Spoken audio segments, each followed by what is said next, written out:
क्यों नहीं जा रहे आप अयोध्या? क्या आप हिंदू विरोधी हो जाएं? क्या मुस्लिम? हिंदू क्या है, मुस्लिम क्या है, हमारा मुल्क क्या है आशुतोष? क्या था, क्या हमने सोचा? तो ये पूरा आपके लिए नहीं, पूरा ये हमें इतने बकवास में हम सबको फंसाया गया है।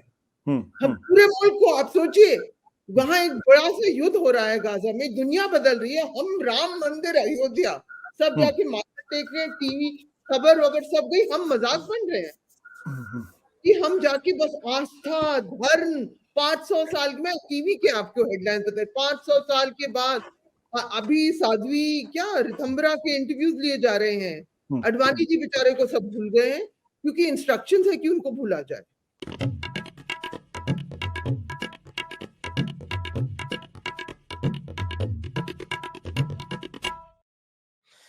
नमस्ते, आप सभी का स्वागत है और आज हम चर्चा करेंगे राम मंदिर और राम मंदिर से जो एक उत्साह उत्पन्न हो रहा है उसकी, और दूसरी तरफ एक प्रतिक्रिया ट्रिगर हो रही है उसकी, दोनों की।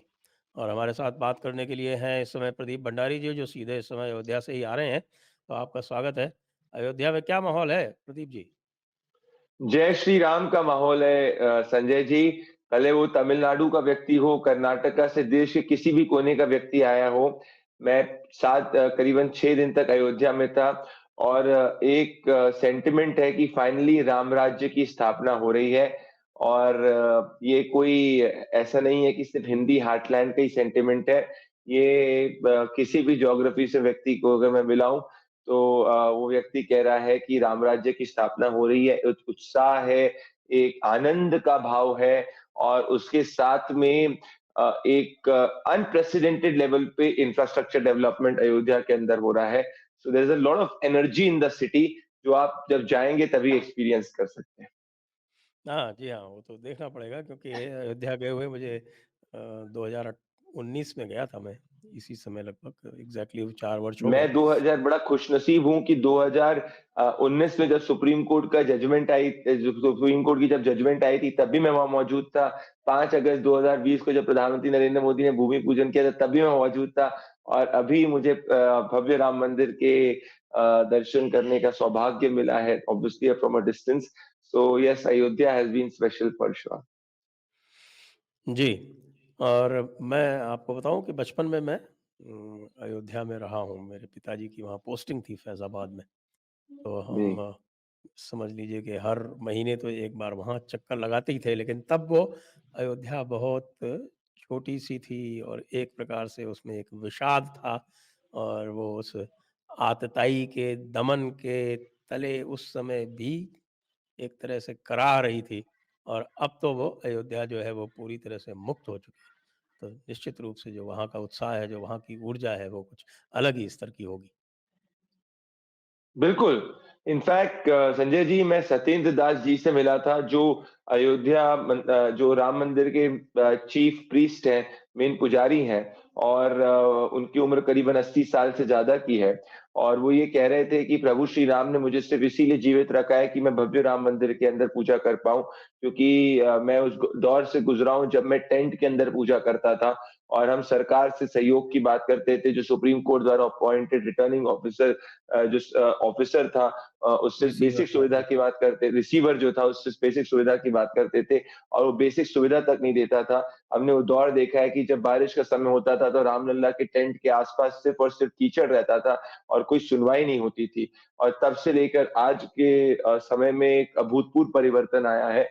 और जो भी व्यक्ति 1990 के दशक से, जिसने 1990 का दशक देखा है, वो अक्रॉस जो है इस बात को एक्नॉलेज करता है। इनफैक्ट जब मैं कार सेवकपुरम के अंदर गया था तो जो मजदूर, जो श्रमिक भाई जो रामलला की सेवा के तहत राम मंदिर के कंस्ट्रक्शन में पूर्ण रूप से इन्वॉल्व हैं, वो अपने खाने के बाद में हर दिन रामानंद सागर जी की रात को रामायण देख रहे हैं और बड़े स्क्रीन पे रामायण जो है वो दिखाई जा रही है, प्रदर्शित है।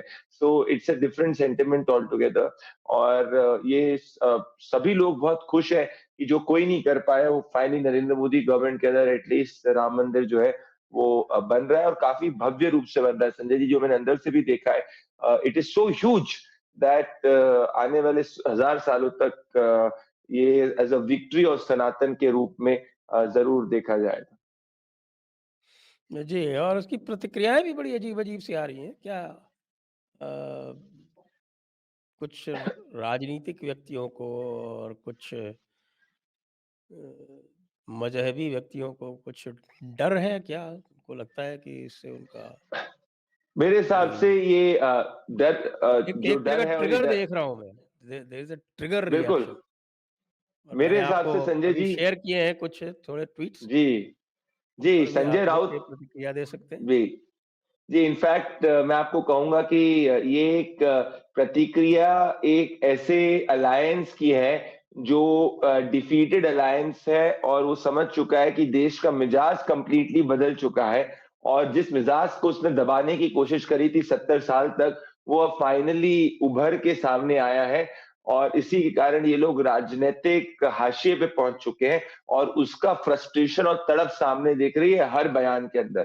तो अगर संजय राउत जी कहते हैं कि हम 500 साल पीछे जा रहे हैं, तो बहुत अच्छी बात है कि हम 500 साल पीछे नहीं, नहीं, जा रहे नहीं, हैं। क्योंकि 5000 साल पीछे जा रहे हैं। 5000 साल माफ़ी चाहता हूँ, 5000 साल पीछे जा रहे हैं, तो मैं कहता हूँ बहुत अच्छी बात है 5000 साल पीछे जा रहे हैं। अब उनको समझ में आ रहा है कि सोनिया गांधी जी की राजनीतिक गोदी में बैठने के बाद में शिवसेना का राजनीतिक जो एक सर्वाइवल है, वो एक्जिस्टेंस है, वो क्वेश्चन में आ चुकी है, तो उसी के कारण वो ये बयान दे रहे हैं। अब राबड़ी देवी के घर के सामने अगर पोस्टर लिख रहा है कि मंदिर जो है वो मंदिर के अंदर जो मंदिर की घंटी है वो अंधविश्वास का प्रतीक है, वो अपना वोट बैंक साधने की कोशिश कर रहे हैं। उसपे जेडीयू जो है उनको काउंटर करने की कोशिश कर रही है।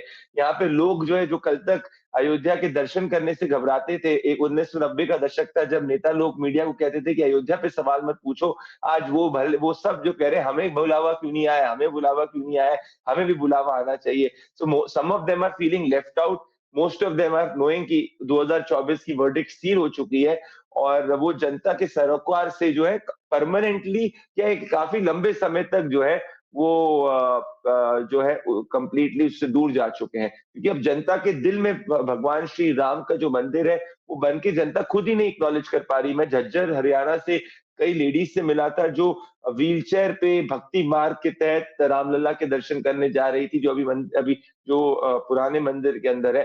तो वो कह रही है कि जो कोई नहीं कर पाया वो नरेंद्र मोदी ने किया है और हम इमेजिन नहीं कर पा रहे, हम विश्वास नहीं कर पा रहे कि हमारे सामने एक भव्य राम मंदिर बनेगा।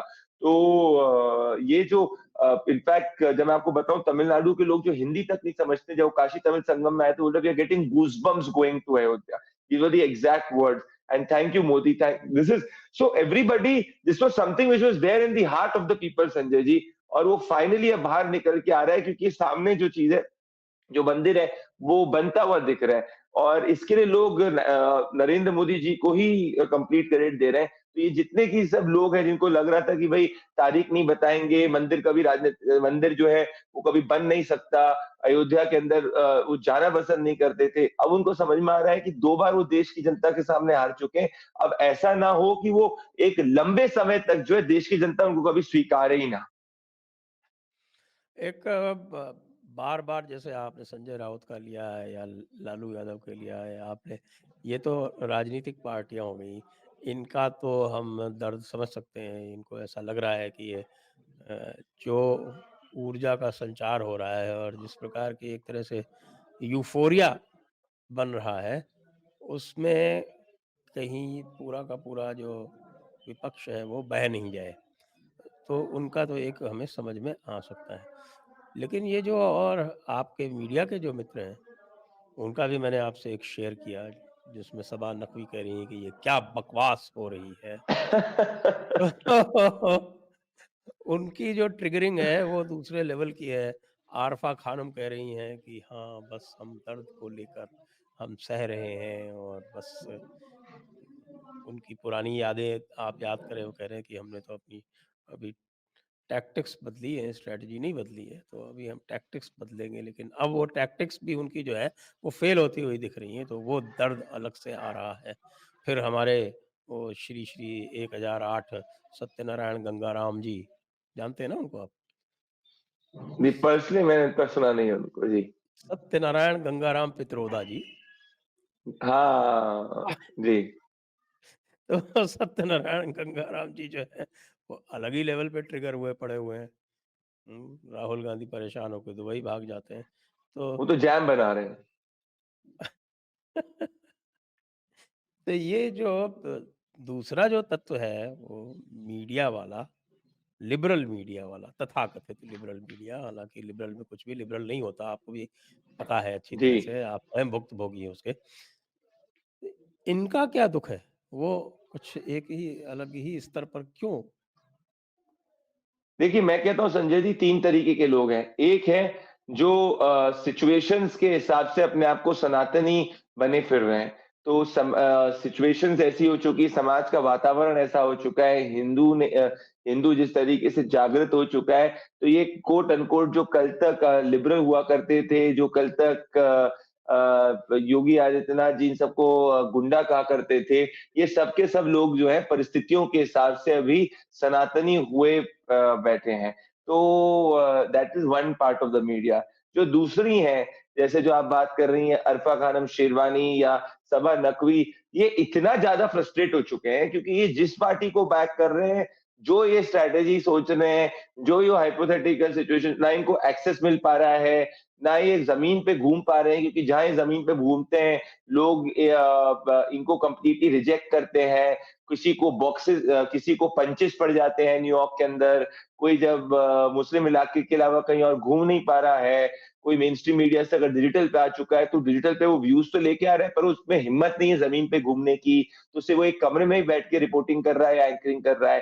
तो ये बहुत ज़्यादा इनका फ्रस्ट्रेशन है, क्योंकि जब इनने 25-30 साल तक मलाई खाई थी और जब कोई व्यक्ति 30 साल तक मलाई खाने का आदी हो जाता है, उसके बाद हाँ, में जब हुँ। उसको मलाई ना मलाई मलाई के अलावा इनको जैम मिला था कि नहीं मिला था?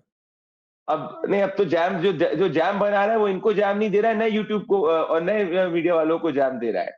तो इन लोग को हुँ। उधर से भी जैम नहीं मिल पा रहा है। उस प्रेस कॉन्फ्रेंस के अंदर ये आखिरी रो पे बैठते हैं और इनको एक्सेस भी वहाँ तक नहीं मिल पा रहा है। तो दिक्कत की बात ये है कि जिनकी इनने सेवा करी 30 साल तक, वो भी इनको सर आँखों पर नहीं बैठा रहे हैं और जिनको इनने गालियाँ बकी और जिस हिंदू समाज के खिलाफ इनने इतना षड्यंत्र रचा, वो आज हिंदू समाज जागृत हो चुका है और इनको पता है कि ज़मीन पे कहीं भी रिपोर्टिंग करने जाएँगे, तो इनकी रिपोर्टिंग का कंप्लीट पब्लिक बॉयकॉट होगा, इसीलिए घबराए हुए हैं। तो अगर कोई व्यक्ति सुबह, शाम, रात-दिन जो है, सिर्फ़ अगर मान लो कि किसी से बात ना कर सके, अपने तरीके के लोगों से बात कर सके, एक कमरे के अंदर बैठ के वो वीडियो बनाए, तो और वो सोशली कंप्लीटली एक्सक्लूड हो जाए, तो ऐसे व्यक्ति के साथ में फ्रस्ट्रेशन जिस तरीके से सबा नकवी का सामने दिख रहा है, वही सामने आएगा। तो सबा नकवी अब भले सबा नकवी हो गई, अरफा खानम शेरवानी हो गई,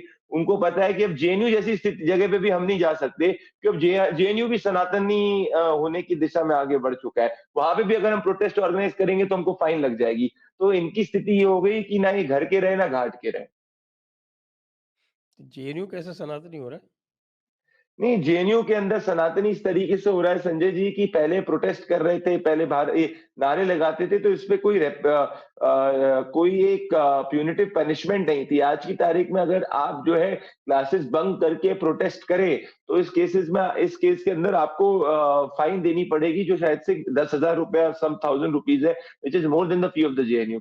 इसीलिए अगर आप देखेंगे कि ये जो लेफ्टिस्ट हर दूसरे दिन टपरी लगा के घूमा करते थे, उनका टपरी लगा के घूमने की स्थिति भी थोड़ी-सी कम हो गई है। जी हाँ, और वहाँ मुझे लगता है जेएनयू में जो नए रिक्रूटमेंट्स हो रहे हैं, उसमें भी इनकी चल नहीं रही है। इनका जो इंटरव्यू माफिया था वो काम नहीं कर रहा है। जो बाकी एडमिशन्स हो रहे हैं, वो भी अब सीयूईटी के बेसिस पे होने लगे हैं। तो ये इनका जो सबसे बड़ा बेस्टन था इनकी वो तो शिक्षा। मोनोपोली देश के नैरेटिव को डिसाइड करने से हट चुकी है। ये हिंदू समाज को तिरस्कार की भावना से देखते थे, वो हिंदू समाज जागृत हो चुका है और वो हिंदू समाज ने अपनी वोट की शक्ति या अपनी सामूहिक शक्ति के तहत बता दिया कि जो हिंदू समाज का सरोकार होगा, वो कॉन्स्टिट्यूशनली जो हिंदू समाज का सरोकार होगा, वो आगे बढ़ेगा और उसको अब कोई रोक नहीं सकता है। तो ना ये बनारस इनको ये अचंभित हो गए हैं कि बनारस का कायाकल्प हो गया है, अयोध्या में भगवान श्री राम का मंदिर बन रहा है और हर चीज़ कॉन्स्टिट्यूशनल लीगल प्रोसेस से हो रही है, जिसमें ना ये स्ट्रीट वीटो अप्लाई कर सकते हैं, ना ये प्रोटेस्ट वीटो अप्लाई कर सकते हैं, ना ये ब्लॉकेड वीटो अप्लाई कर सकते हैं। तो इनके हर टैक्टिक फेल हो चुके हैं and this is where I feel that they are very very frustrated. और इसके साथ में आइसिंग ऑन द केक इनके लिए ये है कि इनको जैम तक नहीं मिल पा रही जो जैम बनाई जा रही है, और अरहर की दाल और चावल की अरहर की दाल चावल के मार्मलेड साथ में बना इनको रहे नहीं खाए हो, जा रहे। ऑरेंज मार्मलेड हाँ, है वो। मामलेडा छिलके सहित, ये बड़ा वेस्टर्न छिलके भाषा सहित है, हम तो बनाया नहीं जाता है। समझते। हाँ, करेक्ट। ना इनको अरहर की दाल मिल पा रही है जो ये खाना चाह रहे थे स्पेशल, तो वो भी नहीं इनको मिल पा रही है। एक बात और बताएं कि ये काफ़ी चर्चा ये भी हो रही है कि हम लोग भी बात करते रहते हैं, एक हमारी पूरी स्ट्रीम जो है इसी पे डेडिकेटेड है कि किस प्रकार जो मंदिर की जो इकोनॉमी है वो ही एक ऐसी इकोनॉमी थी जिसने भारत को यस। 1500 ईस्वी तक लगभग 5000 वर्ष तक पूरे विश्व में 27 से लेकर 40% तक विश्व की पूरी जीडीपी जो चलती थी वो इन मंदिरों के ही इर्द गिर्द चलती थी। और अब जिस प्रकार से देखा गया है, जिस प्रकार से काशी का जो कॉरिडोर हुआ है और उसके बाद जो बताते हैं कि वहाँ कोई 38 लाख आया करते थे तीर्थयात्री, वो बढ़ के 6 करोड़ हो गए हैं। इसी तरह से वृंदावन में भी अभी कुछ कार्य होने वाले हैं, वृंदावन मथुरा में। उसके बाद वहाँ भी जो है वो अभूतपूर्व होगा। वहाँ की दूसरी भी समस्याएं हैं। एक तो जो राजस्थान क्षेत्र में आने वाली जो ब्रज चौरासी परिक्रमा थी उसमें जो अवैध खनन होता था वो बहुत बड़ी समस्या थी, और वो वसुंधरा के राज्य में भी उसी तरह से चलता रहा। अब चूंकि ऐसी सरकार आई है जो संभवतः केंद्र की बात सुनेगी, अब लग रहा है कि वो भी पूरा क्षेत्र जो है उसका पुनरुद्धार होगा। तो ये बिल्कुल। मंदिर के आसपास की जो अर्थव्यवस्था या जो अर्थशास्त्र जो विकसित किया जा रहा है, उसके बारे में क्या कहेंगे आप? देखिए संजय जी, आप सनातनी हैं, आप इस बात को समझ सकते हैं। मैं सनाती हूँ, इस बात को एक्नॉलेज कर सकता हूँ। प्रधानमंत्री नरेंद्र मोदी पहले पूर्ण बहुमत से आए हुए सनातनी मैं प्रधानमंत्री हैं। वो एक इस मिनट, बात को एक इसमें एक चीज और ऐड करूंगा, और इस जी। पर जो है बार बार व्यंग किया जाता है कि मंदिर से क्या फायदा, मंदिर से कौन सा रोजगार मिलेगा, यहाँ पर अस्पताल क्यों नहीं, विश्वविद्यालय क्यों नहीं। एक्चुअली जो हाफ लिटरेट्स होते हैं वही ऐसी ऐसे लॉजिक्स को आगे अप्लाई करते हैं।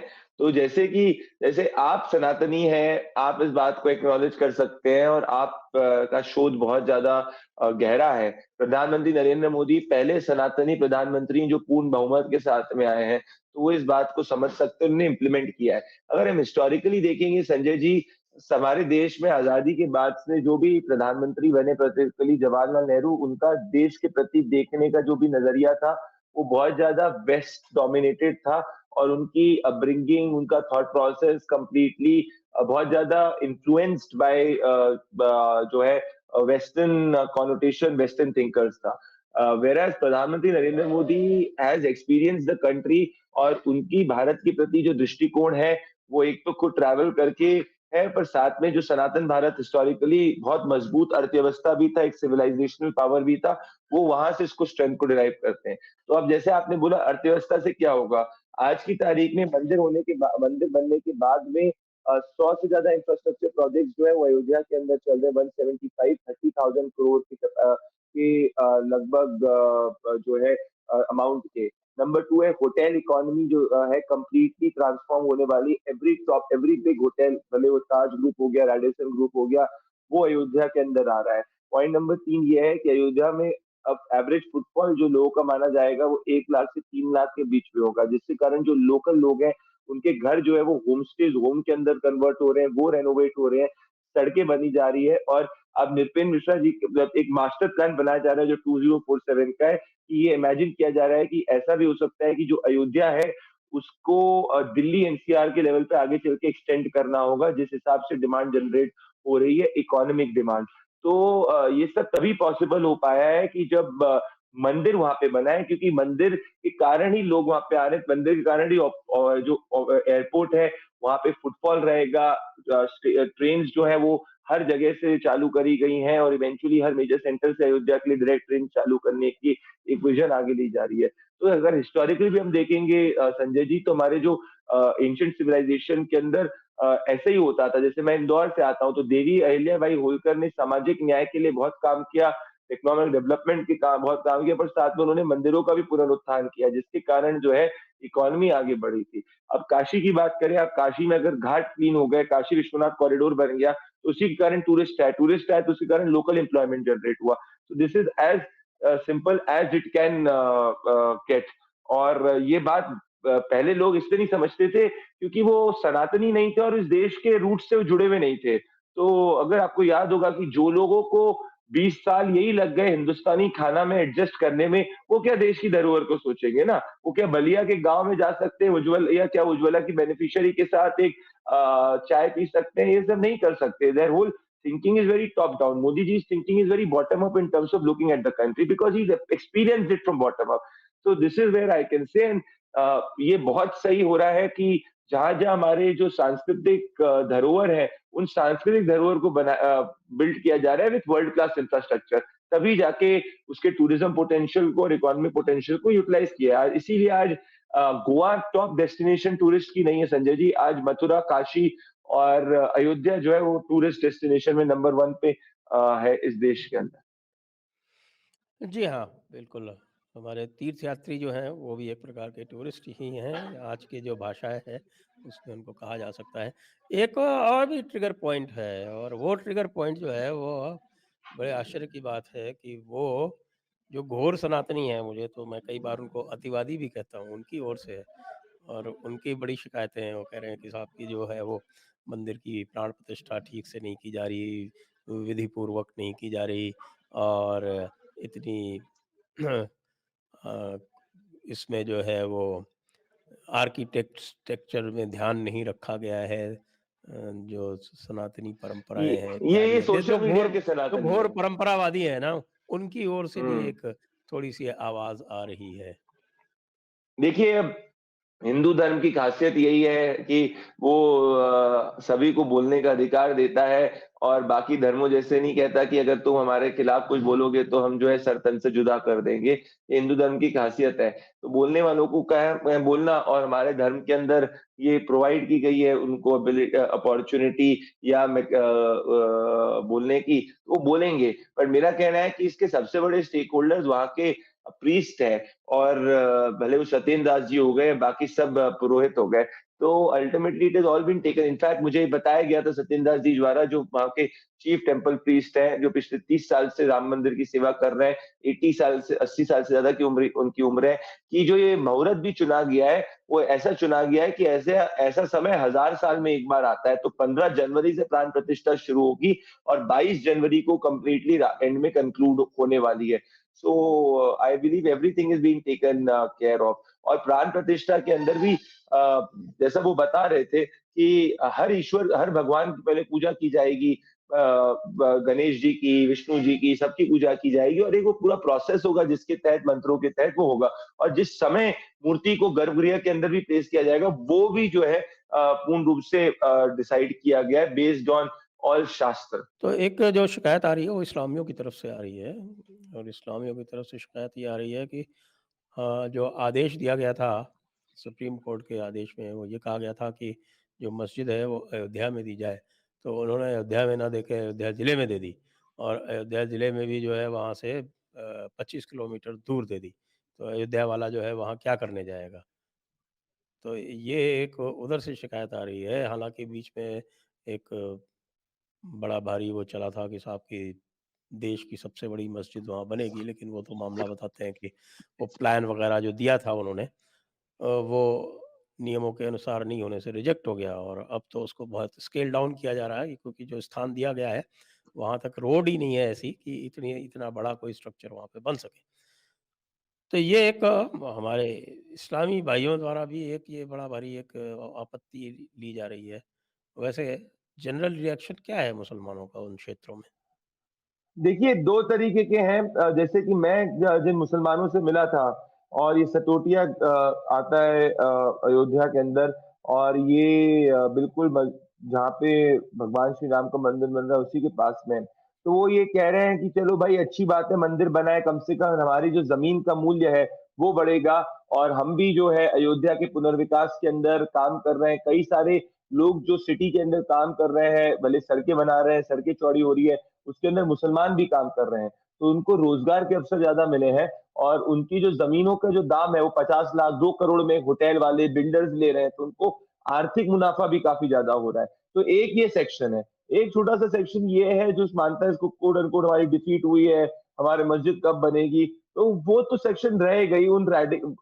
जो अब अगर उनको लगता है आपत्ति है, उनको दिक्कत है, तो देख अल्टीमेटली वो सुप्रीम कोर्ट के दरवाजे टकटका सकते हैं, क्योंकि जो भी डिसीजन लिया गया था सुप्रीम कोर्ट द्वारा लिया गया था। बट एक संजय जी, एक एक्नॉलेजमेंट मुसलमान समाज के अंदर भी आ रहा है कि अयोध्या में प्रभु श्री राम के मंदिर बनने के बाद उनको बहुत आर्थिक फायदा होने वाला है, जिसको वो एक्नॉलेज कर रहे हैं। और आज सिटी के अंदर इतने 170 इंफ्रास्ट्रक्चर के जो काम चल रहे हैं, वो 170 इंफ्रास्ट्रक्चर के जो डेवलपमेंट काम चल रहे हैं उसके अंदर मुसलमान समाज के लोग भी काम कर रहे हैं, उनकी आर्थिक आय भी बढ़ चुकी है। तो जो अयोध्या का रहने वाला मुसलमान है, जिसको पहले रोजगार नहीं मिलता था, आज की तारीख के अंदर नरेंद्र मोदी सरकार के अंदर मंदिर बनने के बाद में उसको रोजगार मिल रहा है, उसकी आर्थिक आमदनी बढ़ रही है, उसकी जमीन के दाम बढ़ रहे हैं।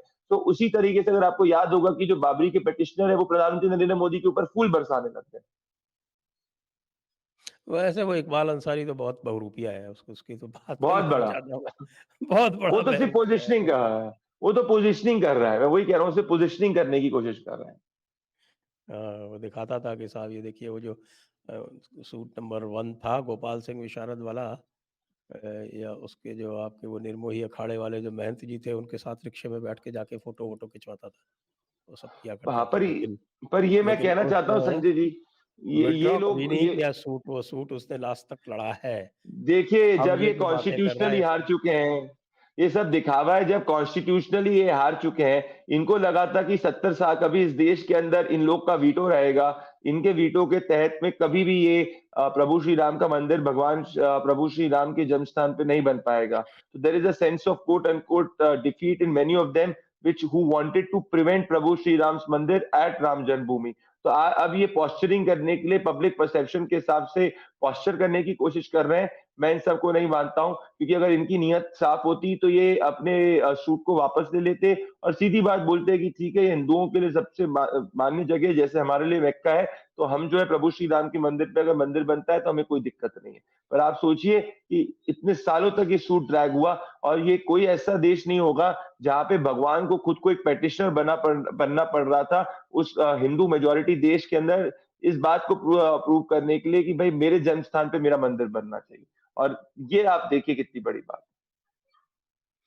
जी हाँ, आपने वीटो की बात की, तो ये जो विशेषकर जो ये पूरा क्लास है, आपको ध्यान होगा कि बाबरी मस्जिद एक्शन कमेटी के जो चेयरमैन थे सैयद शहाबुद्दीन, तो उन्होंने ये जब कहा कि भाई यदि ये सिद्ध हो जाए कि इसके नीचे कोई मंदिर था, तो हम इस स्थान को छोड़ देंगे।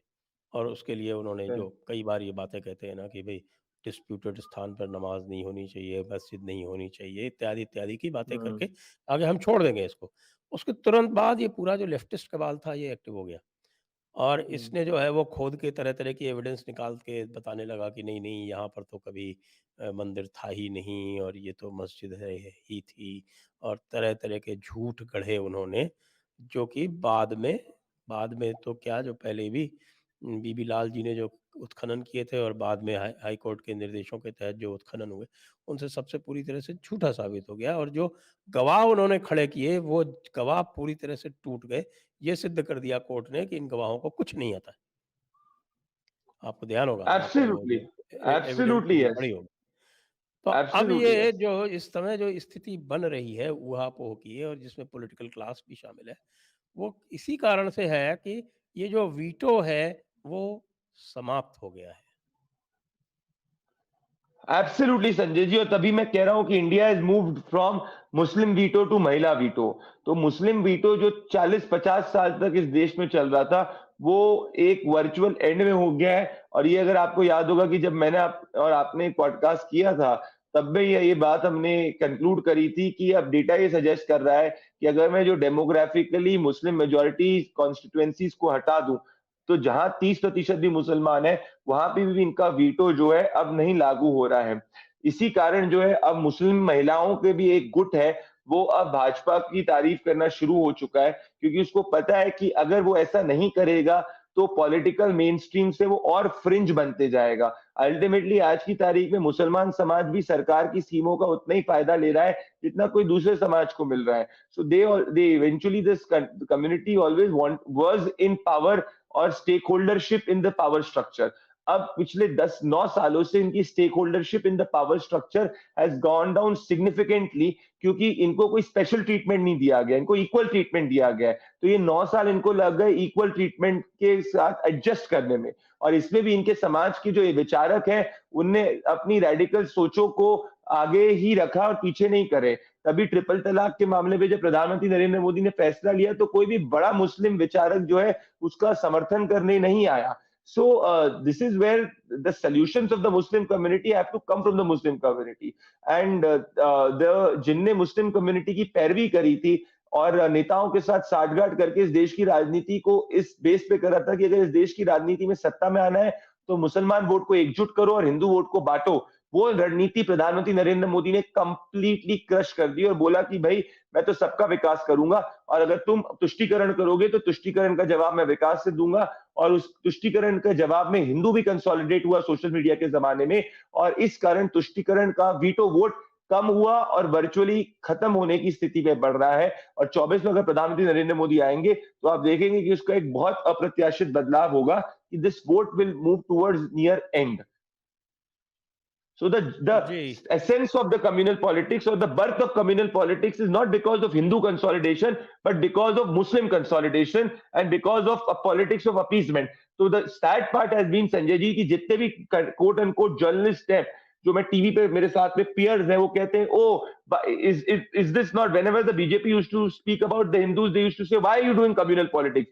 But my counter is, my point of view is that the genesis of communal politics, जो शुरुआत कम्युनल पॉलिटिक्स की हुई, वो उस दिन से हुई जब इस देश के नेता और विचारकों ने ये कहा कि मुसलमान समाज को एकजुट करो, हिंदुओं को जाति में बांटो, ये रणनीति होगी सत्ता में आने की। इसी रणनीति पे कांग्रेस कई बार सत्ता में आई, इसी रणनीति पे यूपीए 1 और यूपीए 2 रही, और अब ये रणनीति पिछले 9 साल से क्रश हो गई। अगर प्रधानमंत्री नरेंद्र मोदी वापस से जीत जाते हैं तो 15 साल तक ये रणनीति कंप्लीटली क्रश हो जाएगी। तो कम्युनल पॉलिटिक्स को अगर किसी ने खत्म किया है तो नरेंद्र मोदी ने खत्म किया है। ना एक दंगा हुआ है, ना किसी बात में स्पेशल ट्रीटमेंट किसी कम्युनिटी को दिया गया है। And this is where this is truly a leader who has delivered on the basis of the merit of the policy. Whereas Manmohan Singh के समय पे मुस्लिम समाज को जो है स्पेशल ट्रीटमेंट देने की बात होती थी। सच्चर कमेटी ने ये एक्नॉलेज कह दिया था करते हुए कि भाई कितने सालों की आपने मुसलमानों की बात तो करी पर मुसलमानों का इकोनॉमिक और सोशल अपलिफ्टमेंट नहीं किया।